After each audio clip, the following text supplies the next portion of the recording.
ئێمە وەکو لوژنەی تربیەی نیابی لە پەرلەمانی عێراق دەمێکە خەریکی ئەم قەرارەین لەخوا بە زیاد بێ کە ئێمە ئەمڕۆ توانیمان دەنگ بدەین لەسەر ئەوەی ئەو قەراراتانەی کە لە ساڵحی مامۆستا و مۆزەفەکانی وزارەی تربیەن بە تەئکید قەرارەکان هەمووی باشە خزمەتی ئەوانە کاتن ئێمە هەر وعدمان پێیان دابوو کە لەسەر ئەم قەرارانە سوورین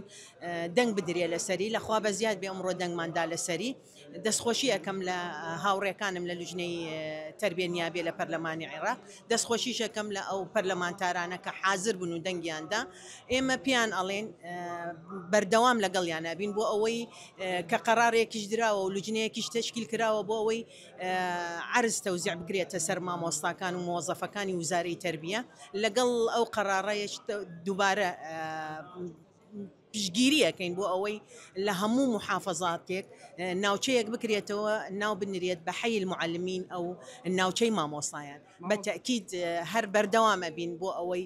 هەموو مافەکان و حقوقەکانی خۆیان وەربگرن. مامۆستا ئەمە چی ئەم بڕیارەیە کە ئێوە دەنگی لەسەردرا ئەم یاسایە چی لە دۆخ و ژیانی مادی مامۆستای عێراق بە تەئکید مخصصاتی خطورە هەیە سیاست لە 300,000 کەمتر نابێت زیادە بێ بۆ ڕاتبی کەوادری تعلیمی و تەدریسی